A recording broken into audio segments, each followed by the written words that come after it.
Welcome back, ladies and gentlemen. And of course, as promised, here is chapter 470 Hybrid Theory of Fairy Tale. In the first page, we have very confident Lucy, obviously, and it says, even a fairy's wings need rest beneath these vast, uncharted skies. I'm embraced by the endless, mysterious seas. Brought to you by Manga Stream, of course. Letting the memories of fierce battlefields drift away, I take a brief respite to refresh my spirit. So there you have it.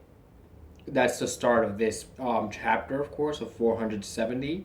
So let's get started. We're going to page two, and before we get started, actually, obviously, there's fan art. So let's keep going. Let's make this a bit speedy because I don't want this to get too long, and then it gets drawn out, and then so does the upload. So you want to keep it short, always 24/7. You never want to go a bit too long or over the amount. So here we go.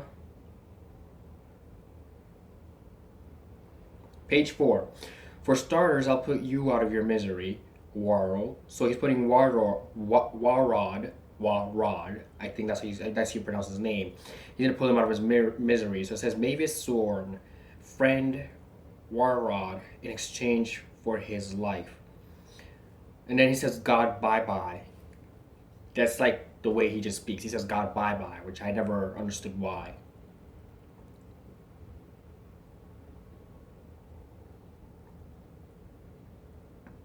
Maybe these next breaths may be my last. However, as a founding member of Fairy Tale, don't plan on not kicking the bucket without a price. I am taking you down with me, God Serena. Okay, so he gets back up and fight. Now my question is, what is this guy's power? Is it like up on pushing the earth upwards, controlling the earth beneath him, or is this actually trees that he's actually summoning? Yeah, he summons trees. Okay. Not a power that's unheard of course. We've seen it in other mangas as well, where characters like to summon trees.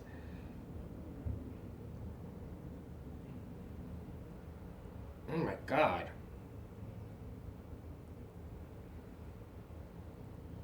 Well, looks like you lot can actually accomplish something when you. Okay, so he became speechless for a sec. Oh, yes. Hyperion.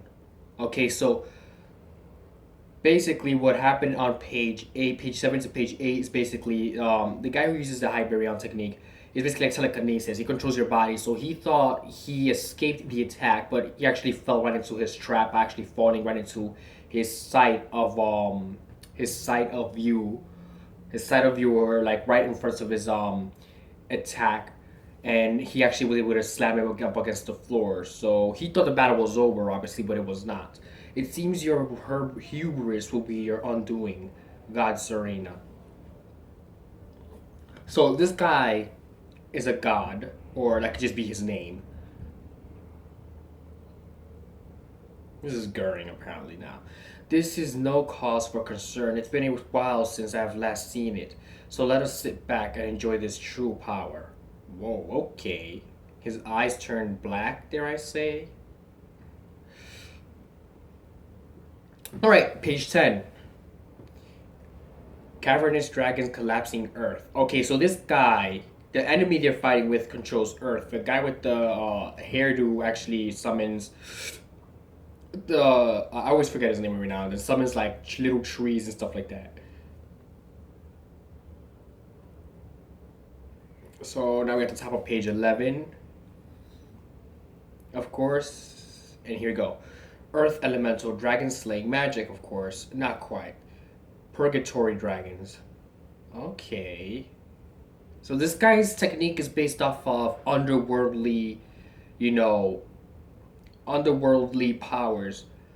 Hellflame, Neptune Dragon's Battle Array. So he's using a combination of attacks. Basically what's known as an assault to actually finish off his opponents. And this is God Serena, of course. Fire and water, gale dragons, even wind. That's enough, God Serena. Wow, he just completely destroyed him.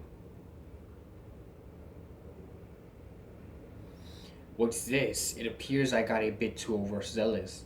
A dragon slayer with 8 different dragon lacrima residing in his body. Quit the spectacle, as always. Hybrid Fury, the man loved by the dragon gods.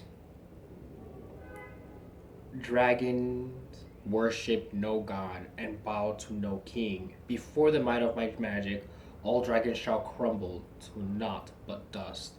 Ouch. I actually like that. I actually like that. I like the sound of that.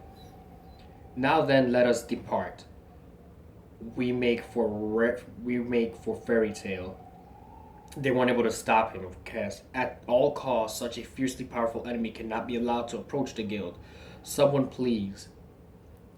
So I guess this is where, so if this were to be a flashback or review of the battle that was happening off screen while Lucy was actually at back home with Brandish and Aquarius, I would guess that the person that would come in to help,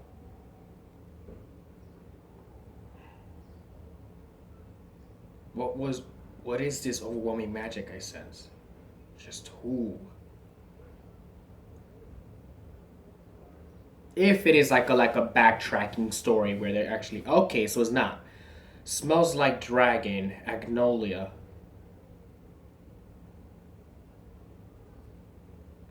It's- How? I am flattered you come all this way just to see little old me.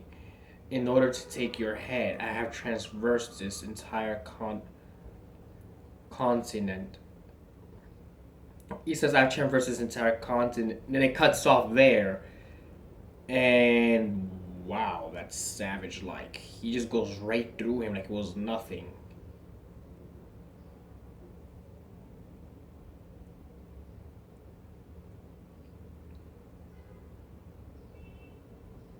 With his bare hands, he tears him into 2 halves. What in the world? How strong is this guy? That's insane.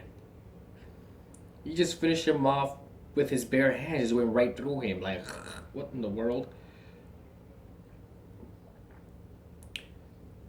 Ragnarok rages on with a three-way clash upon the epic battle between Zeref and Fairy Tail. Agnolia descendeth, only 7 remain.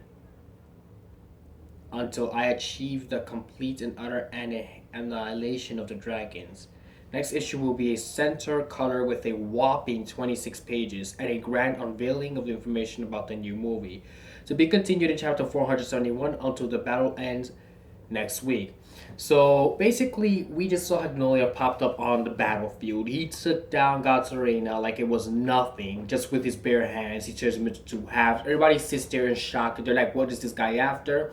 Apparently, he's going to eliminate all the dragons, and apparently, he says there are only 7 left. So his target is basically not to protect the guild, but to annihilate.